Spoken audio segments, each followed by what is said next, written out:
Hey, how you doing everyone? Force Raider here and welcome back to another episode of From the Depths.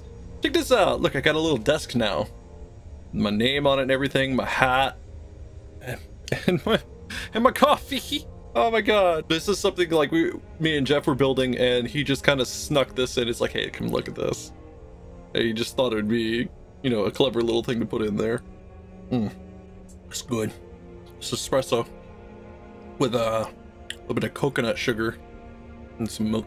Put that away. So good. I'll just spend the whole video drinking the coffee. But if you're wondering what's up with the desk and everything, because now we got a place to work on stuff. Welcome to the cradle.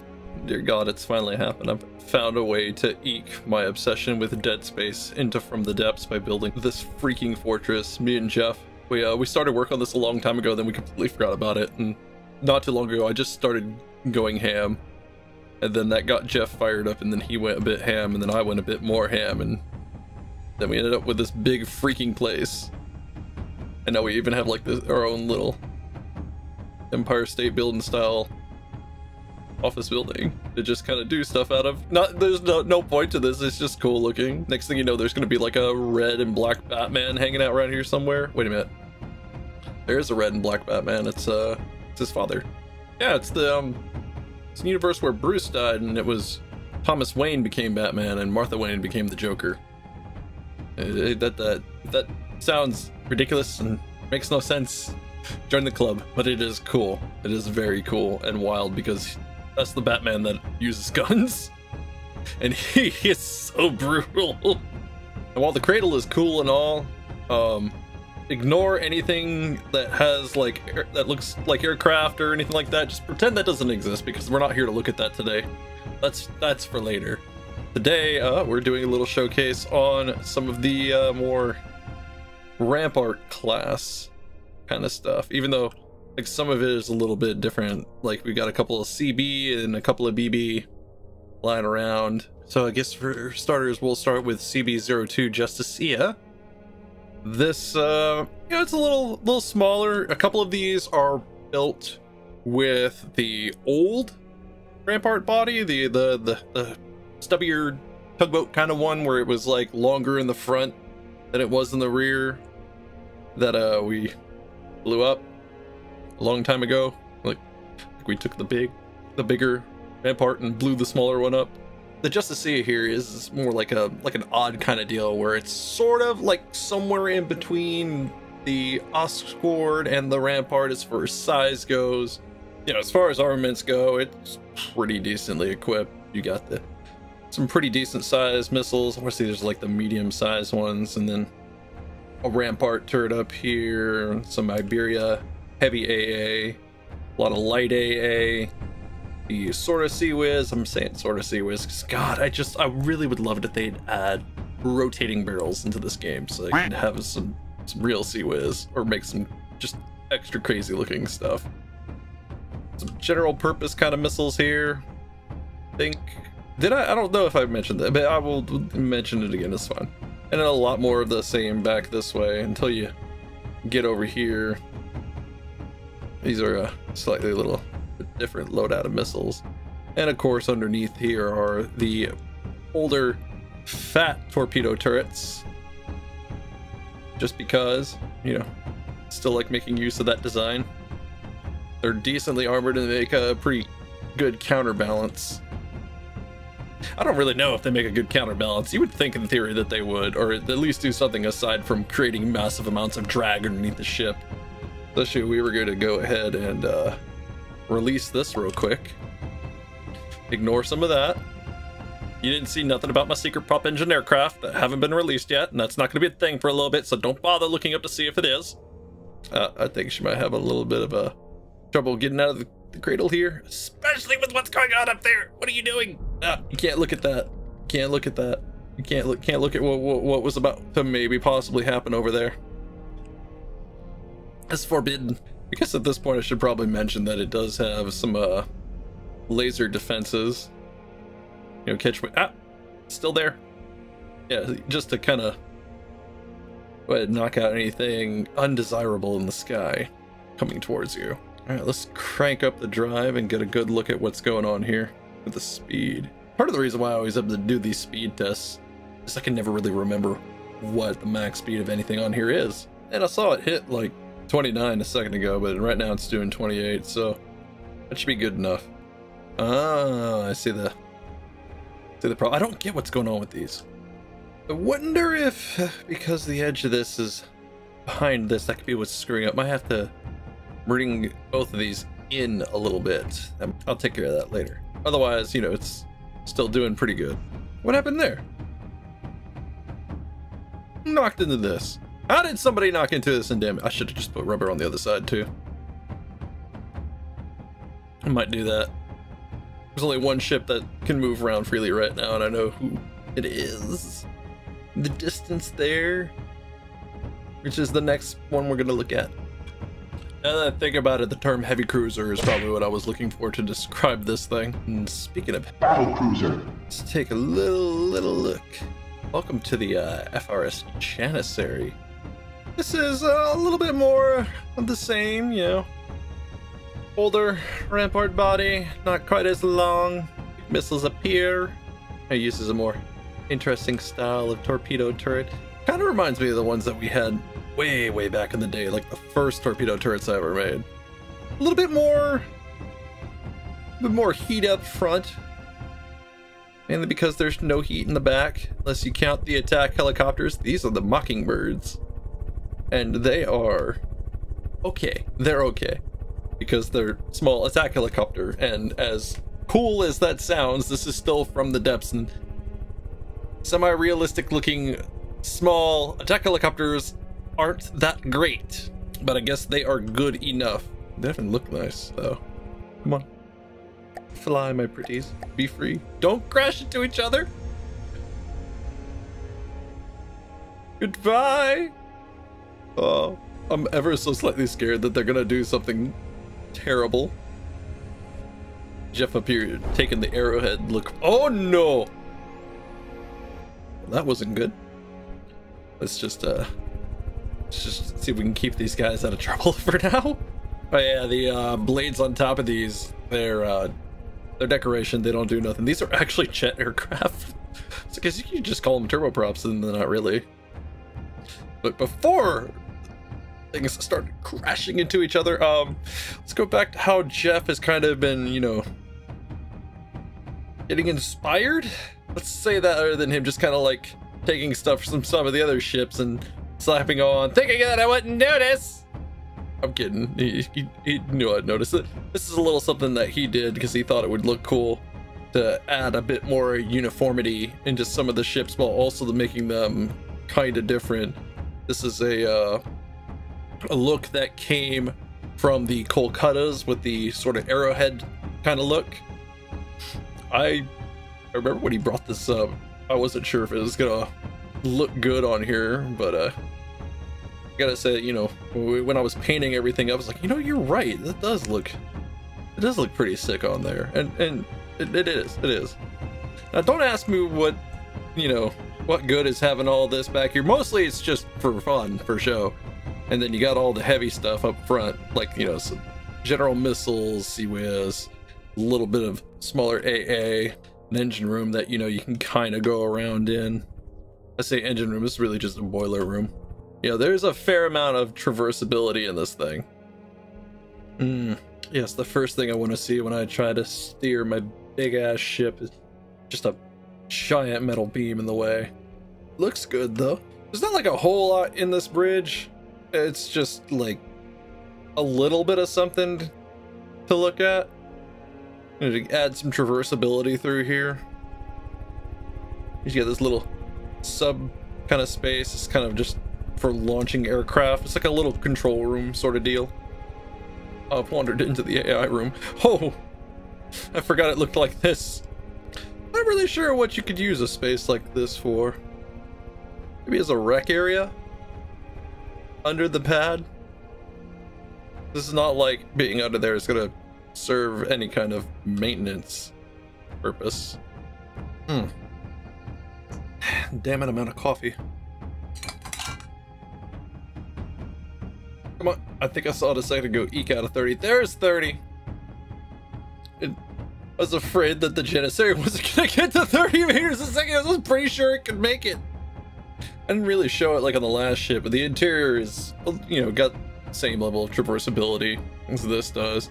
And both, all the ships that we have right now in this showcase are, they have a decent amount of turning in them. They are able to turn fairly quickly. Fairly. You know, it's a ship. I mean, how good could the turning really be? It would help if there was a frame of reference, something around here. Not even the sun, just dead us in the sky. Oh, we already made the full turn. I'm sure the Janissary will be back eventually. In the meantime, we get to look at some of the other stuff that's here, like the FRS Executress. This is a little bit more the speed I was going for this episode. This also is a full-on battleship. It's the Rampart class. It's got the big triple guns up front, and back here it's a little bit more reduced. Fair bit of a missile, just the one big gun, or the smaller AA and the big ones. Oh yeah, when we first started playing with giant missiles, this was the first thing we started working on. It's just removing the big heavy guns back here and putting some real devastation on board. Because I think at the time when we did this, the really big, huge missiles, kind of OP. Like you couldn't really do a whole lot when it came to shooting them down because they just soaked up so much friggin' damage and they just ripped massive holes in anything. And it was a little unfair getting hit with that crap. So we decided it was time to bring a little bit of that BS to the enemy. Unfortunately, there's not like a whole lot going on with the bridge in here. It's fairly standard. There's not even a door back here. God, I love whenever I go ahead and I think everything is ready for these showcases, I'll find like one or two little things I want to quickly change every time. You know, just back here is the pipe room. There's nothing really special about the pipe room. It's just pipes and batteries and one little ammo controller. Not a lot going on here. There might be some more immersive stuff further down. There is some, you know, more immersive stuff further down, like if you go into here, engine room, and not, you know, terribly a whole lot more. I'm sorry, okay? There's a lot of ships, there's a lot to keep up with. There's even freaking wood down here because there's some of the older stuff that we haven't actually chopped out. There's actually a lot of wood in this one.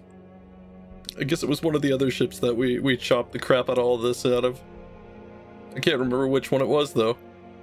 Water-cooled AI room. Oh, the Janissary is back. Do you mind? Do you mind? We're gonna be releasing soon for a speed test. I would hate for anything bad to happen to you. Come on, just a little bit more. Come on, you can do it. Get out of here.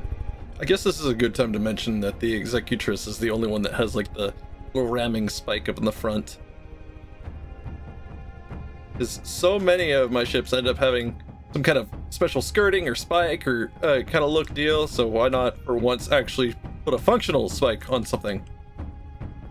For the hell of it. More or less, just for the hell of it. Even has the ability to have a little bit of extra reverse thrust to unpenetrate, reverse penetration, depenetrate, unscrew. Yeah, let's go with that unscrew. I like that one. Unscrew. The unscrew maneuver. Oh, wait just a little bit longer for the Janissary to get the heck out of our way. What are you doing here anyway? Why are you still here? I don't want you around here anymore. Go do something else. Go have fun in that direction. Thank you.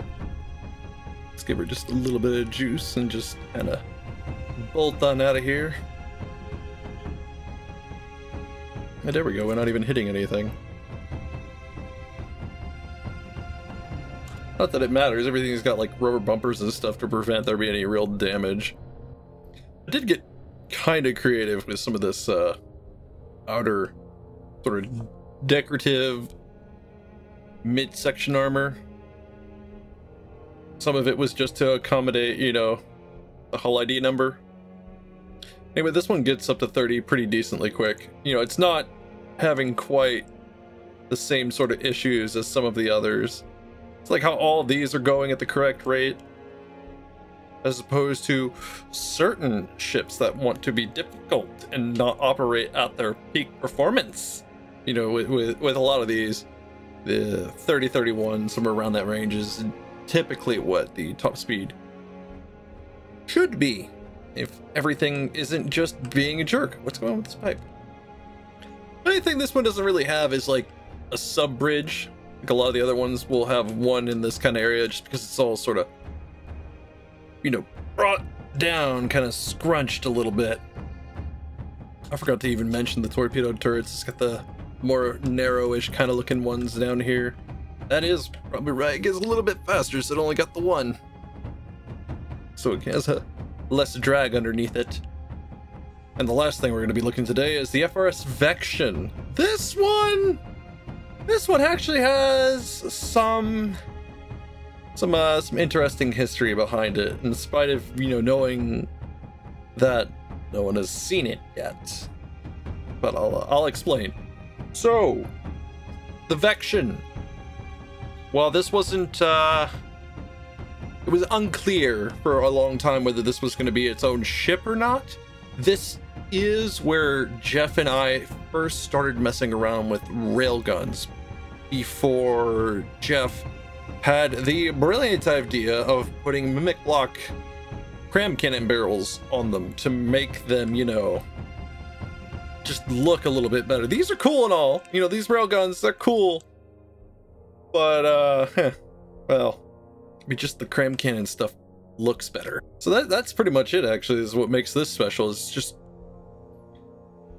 that awkward time from when we first started really playing with railguns and before we got to some of the more crazy stuff. I'll be honest though, I still think, and the Vection's turrets, the turret caps look sick. They're just so pointy, so pointy and mean looking. Some more of that kind of like interesting sort of side armor deal I've been working on, you know, just to accommodate the numbers on the side.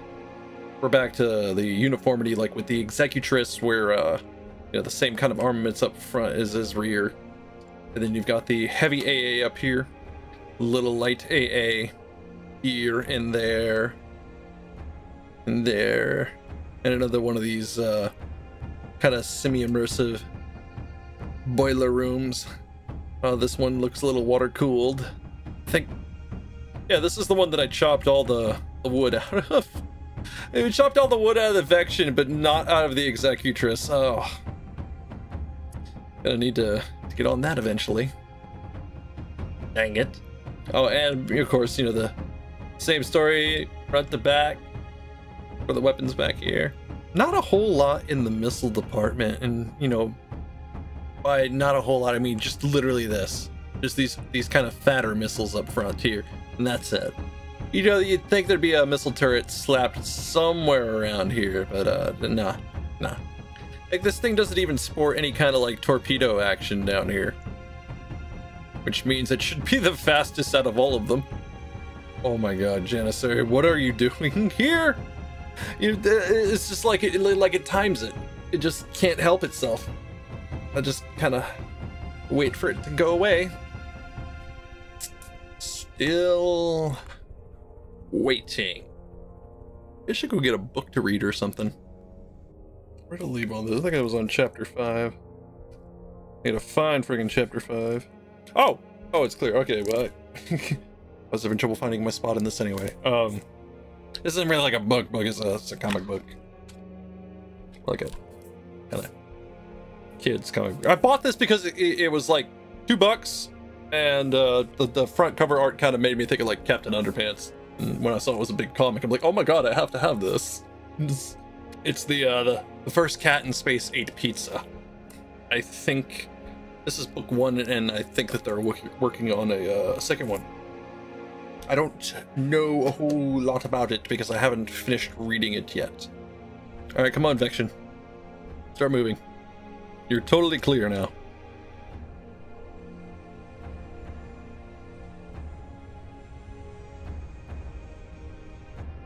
Oh my god, I almost forgot about this when I was painting it.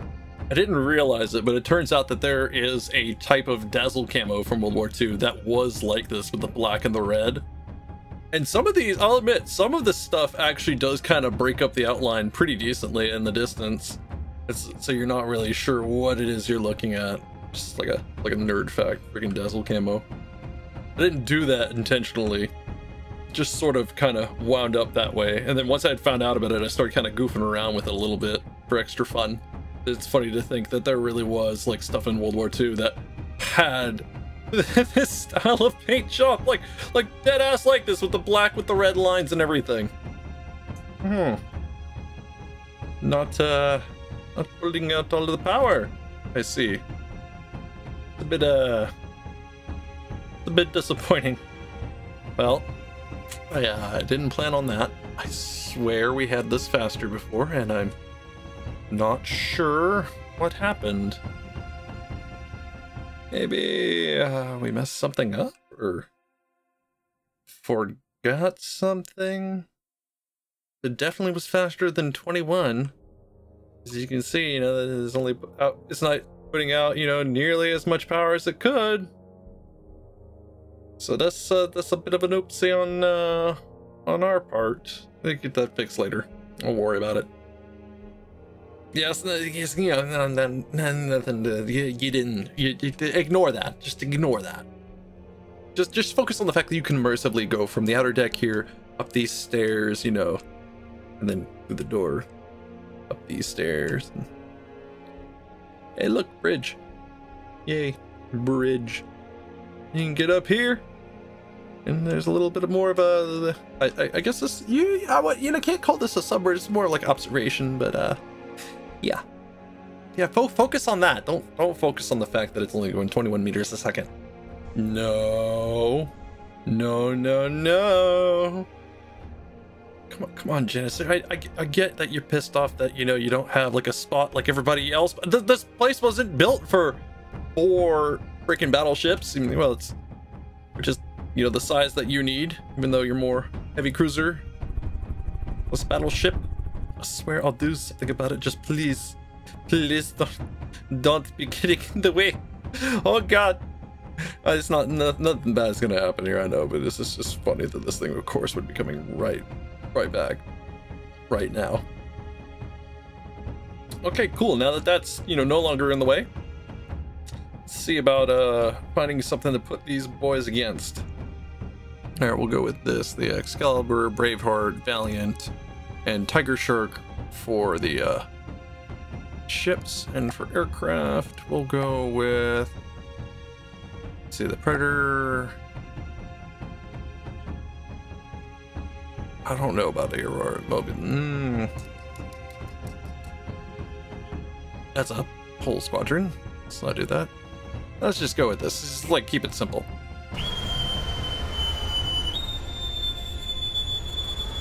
General quarters. All hands man your battle stations.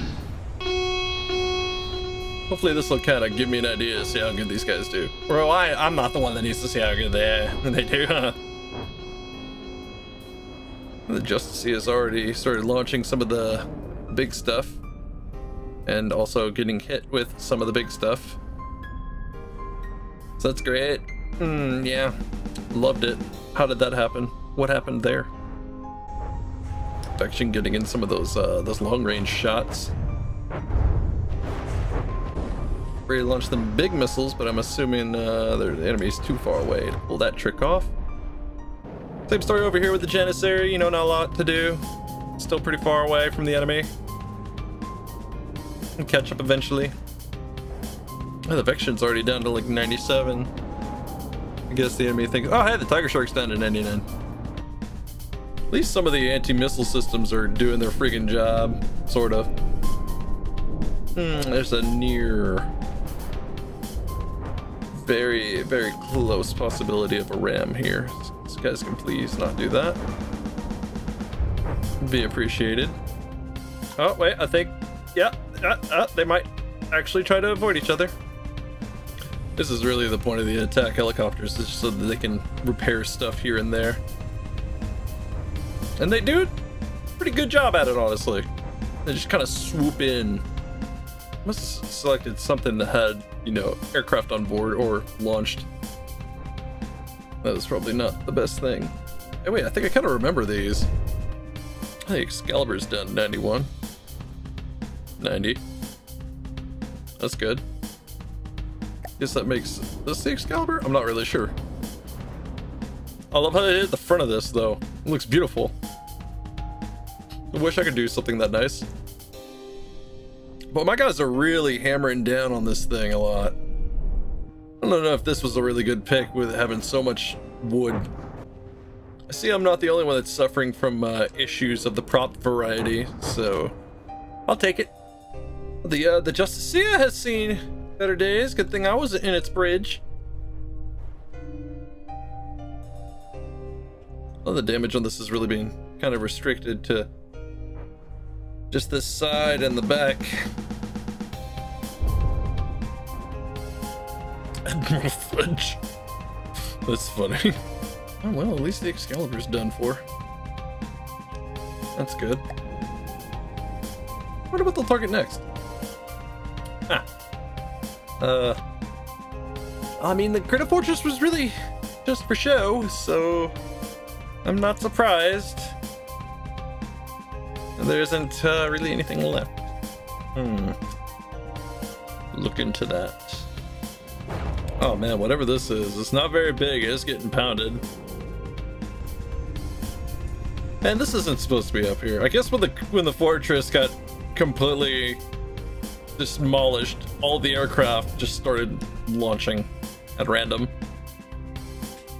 So whoops, those weren't supposed to participate in battle, but they ended up doing so anyway. This Tiger Shark's still at 82. And the Braveheart's at 72. Oh man, the Executress is really taking a pounding.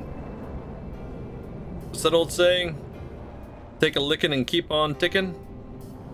Oh, that just ticked back into existence there. I got a little scared when I saw the aircraft in there over there and I forgot that they were mine. Oh man. Justicia is just like all the more cosmetic armor has been pretty thoroughly thrashed on this. But it looks like the heavy armor, for the most part, really did a good job of keeping her essentially becoming a fat hunk of Swiss cheese.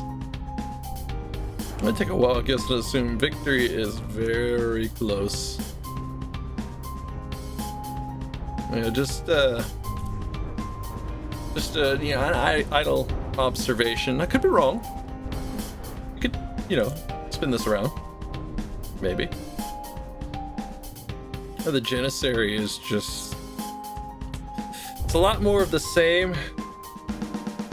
Cosmetic armor. More cosmetic armor has been kaputted, and the heavy armor is all kind of trashed over here too. I guess I should just be glad this thing is still in the fight. Thank goodness for lift drive, huh? Thank goodness. Keeping everything from 80% and sinking. Can't wait for everybody to start getting up on this thing. Definitely makes me feel a little bit better about the Janissary and its helipad, since, you know, this has got this whole fat deal here and it's just obscenely goofy. And the Vexion really ate it in some areas. Although I'd have to say, I think it probably held up better than most. With it's one propeller keeping it moving. Oh man, it's lucky that it got that. Come on, just a little bit more. You guys can do it. I know you can. Oh man, it's like some shots from everybody. I know I just saw the Vection unload into this for a moment there. Sorry, make them pay for what they did to the cradle.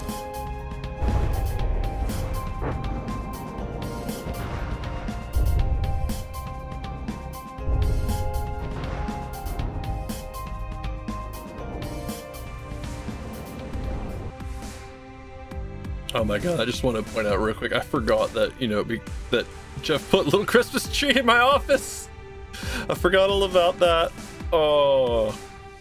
That battle didn't go so bad. It went pretty alright, actually. We lost nothing of importance, you know. Nothing of importance. Oh, need to do something about that, which I guess this would be a good time to go ahead and talk about, because they weren't really supposed to. Well, something has not gone right here.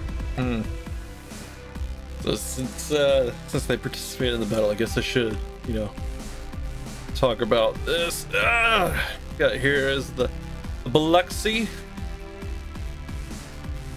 which is a, you know, little bomber.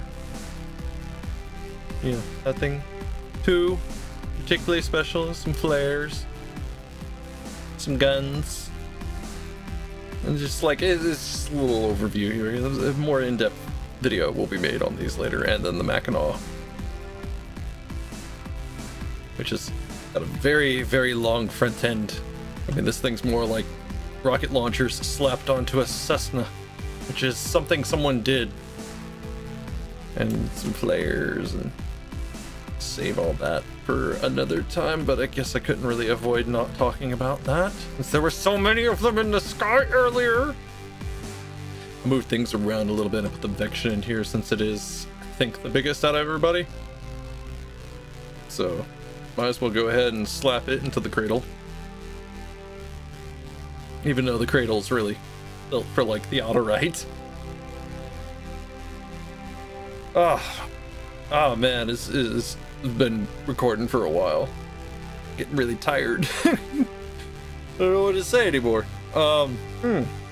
Again, as always, if there's anything here that you find particularly interesting, feel free to go ahead and look me up on the workshop. Links will be down in the description. If there's anything you want to go ahead and give a shot for yourself, you know, maybe you can do some stuff to these to make them even better. Who knows? Hopefully they'll have some of their more pressing issues fixed, like some of the ships having wood, or some of them not quite going up to full speed like they should. But anyway, thank you so much for watching this video. If you enjoyed it, or if you just have an opinion, please why don't you go ahead, leave your comments down below, and I'll get back to making more awesome stuff for you guys. Later.